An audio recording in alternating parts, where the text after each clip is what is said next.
Olá pessoas, tudo bem com vocês? Então hoje a gente vai estudar o Renascimento. Nós podemos ver aqui alguns exemplos, né? Uma gravura feita em um afresco, que é um método de pintura, uma pintura de mural que consiste em aplicar cores diluídas em água sobre um revestimento de argamassa fresco, de modo a facilitar a secagem da tinta. Aqui podemos ver Sibila, que são personagens da mitologia greco-romana. Aqui é de novo aquele quadro. Tá, e o que foi o Renascimento? O Renascimento foi um movimento cultural e científico que ocorreu no fim da Idade Média, que rejeitava os valores feudais, né? Aquele valor religioso, aquele valor que tudo tem que ser santo, sacro.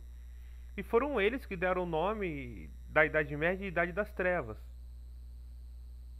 É por isso que essa época de Idade das Trevas tinha que ser trocada por um renascimento cultural, ou seja, um renascer de uma nova cultura. Então, quais são as características, né, do renascimento? O racionalismo, ou seja, tudo se baseia na convicção de que se podia explicar tudo pela razão, ou seja, tudo pela observação da natureza, pela matemática, pelo pensamento, tudo poderia ser explicado dessa forma. O antropocentrismo, a ideia de que o homem como o centro das preocupações intelectuais e artísticas, ou seja, o homem é o centro do universo, não no sentido astronômico, mas no sentido filosófico. Hedonismo, onde que a vida se dá pelos prazeres individuais, como a comilança, como a luxúria e coisas assim. O naturalismo, que pregava a volta à natureza, ou seja, o homem natural. O neoplatonismo, que seria o quê? Que defendia uma elevação espiritual, uma aproximação com Deus através de uma interiorização em detrimento de qualquer busca material. Ou seja, eu deveria meditar em prol de Deus e não buscar como a Igreja Católica pregava naquele momento, através de comprar coisas, de ir para a igreja, essas coisas. E o humanismo, a valorização do ser humano, considerada a obra mais perfeita de Cristo, ou seja, o ser humano, como é explicado em cima, o centro de tudo, o humanismo, você ajudar ao outro, ser próximo, tudo isso era uma nova forma de ver o mundo. Então se acreditava que descobrir o mundo é descobrir o homem. O homem é a medida de todas as coisas. Tratava-se, na verdade, de valorizar as pessoas em si, encontrar nela as qualidades e as virtudes negadas pelo pensamento católico medieval. O pensamento católico medieval era muito sacro, era Deus acima de tudo. E o Renascimento não, veio mostrar que o homem é Deus de si mesmo.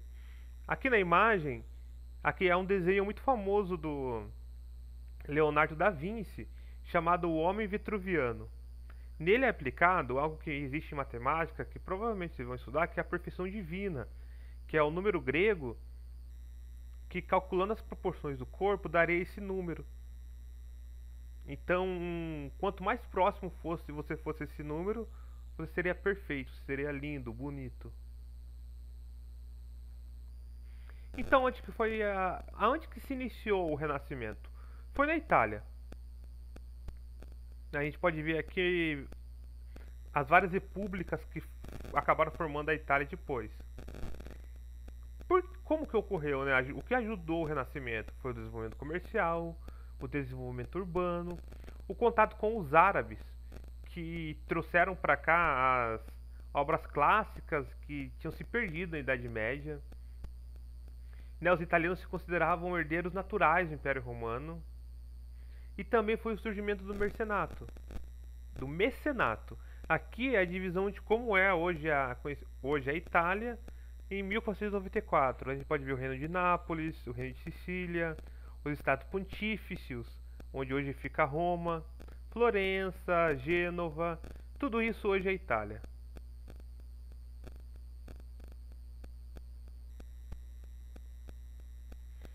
Então, como eu expliquei, o que facilitou para a Itália ser o centro do renascentismo foi o desenvolvimento comercial urbano, porque na Itália gerava muito poder comercial, né? Então ali tinha uma fácil saída para o mar Mediterrâneo, o que facilitava ali ser um centro de comercial muito grande e pessoas do mundo inteiro passassem por ali. O mecenato, que eram pessoas né, que tinham poderes financeiros bem grandes, que financiavam os artistas e intelectuais do Renascimento. Então esses mecenas, essas pessoas que financiavam, eles não tinham nenhuma intenção a não ser a arte e essa nova produção intelectual, que poderia gerar mais dinheiro posteriormente. A fuga dos sábios bizantinos, porque após a Constantinopla cair em 53, muitos sábios, muitas pessoas que estudavam muito naquela região foram para a Itália. Então, muito desse elemento da cultura clássica acabou se juntando no Renascimento.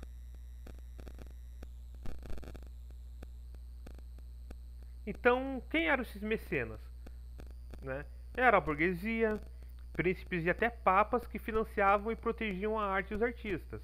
Entre as famílias mais ricas da Florença estavam os Médicis, que acabaram por controlar o governo da cidade e se tornarem mecenas generosos. Então, pegamos aqui algumas principais diferenças do pensamento medieval com o renascentismo. O teocentrismo no pensamento medieval, ou seja, Deus no centro de tudo, e o pensamento renascentista, antropocentrismo, ou seja, o homem na beira de tudo. A verdade, né, que na Idade Média era a Bíblia, acaba se tornando a experimentação, a observação, o racionalismo. No pensamento medieval, a vida material não tinha importância.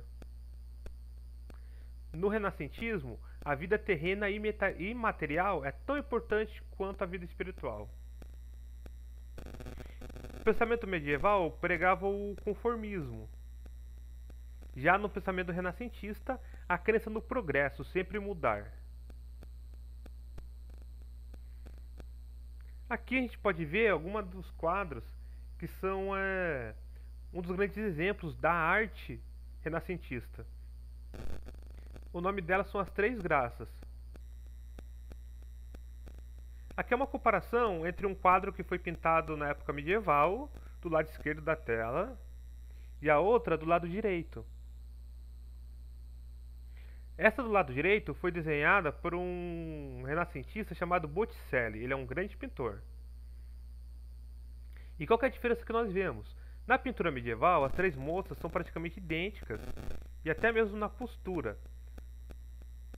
Louras, mão direita levantada, roupa uniformizada. Já no quadro renascentista, cada moça tem suas próprias características. Outra coisa que podemos ver é que no quadro medieval, eles são cobertos até o pescoço, as moças. Já no quadro renascentismo se dá uma grande ênfase ao corpo humano, às curvas, às formas da mulher. Quais são outros grandes pintores? Sandro Botticelli, né, onde que seus quadros eles expressavam a beleza do homem, da mulher. Rafael Sanzio, que ele tinha como questão pintar espaços amplos, claros, figuras importantes, como no caso a Escola de Atenas e a Ressurreição de Cristo. Um tão conhecido Michelangelo, que ele é conhecido por trabalhar na pintura do teto da Capela Sistina no Vaticano, que tem até hoje. E ele também pintava muitas coisas em relação à religiosidade do homem, como o nascimento do homem, que é o quadro que está na Capela Sistina. Então esse que a gente pode ver na imagem é esse famoso teto da Capela Sistina, que tem vários desenhos feitos com Michelangelo. Ele trabalhou mais ou menos entre 1508 e 1512 nesse teto, hein? Michelangelo também ele era escultor. Então podemos ver a mais famosa dele. Ó. Temos Davi, que é muito conhecida, Moisés, Pietà, que é uma santa muito conhecida também. Temos também o grande Leonardo da Vinci, muito conhecido, que está no texto que eu passei para vocês de trabalho, hein? Leiam bem. Ele dominou com sabedoria um jogo expressivo de luz e sombra, gerador de uma atmosfera que parte da realidade, mas estimula a imaginação do observador. Foi possuidor de espírito versátil, que o tornou capaz de pesquisar e realizar trabalhos em diversos campos do conhecimento humano. As suas obras mais importantes são A Virgem dos Rochedos, A Virgem e o Menino e Mona Lisa. A gente pode ver esses dois quadros aí embaixo, ó. Né, são quadros que têm luzes, sombras, que ficam muito belo. E aqui é a Mona Lisa, que é um dos quadros mais conhecidos do mundo. Todo livro que a gente lê de história a gente vê esse quadro. Aqui mais uma imagem dela, sem sobrancelha, sempre com o mesmo sorriso. Aqui um outro quadro famoso de Leonardo da Vinci, que é a Santa Ceia, também muito conhecido.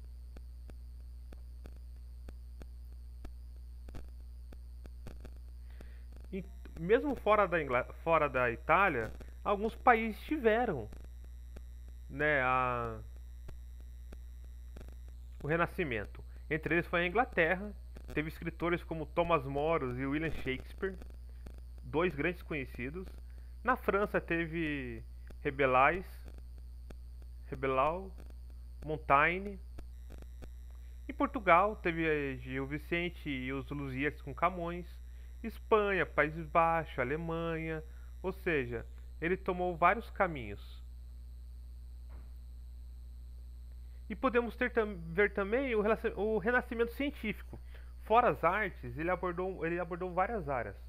Aqui temos as fotos de quem participou desse grande movimento: Ptolomeu, Nicolau Copérnico, Galileu Galilei e Jonas Kepler. Nós já estudamos esses três em geografia, em história também. Então Copérnico, que foi o que afirmou que a Terra, que o Sol estava no centro do universo, ou seja, ele criou o heliocentrismo, né? Galileu, que acabou confirmando a teoria de Copérnico. Kepler, que ele que descobriu as órbitas dos planetas em torno do Sol de forma elíptica, como a gente conhece hoje. Então esses foram os três grandes cientistas que existiram no Renascimento. Então, pessoal, por hoje é só. Façam um trabalho da folhinha que eu dei pra vocês. E é isso, até a próxima.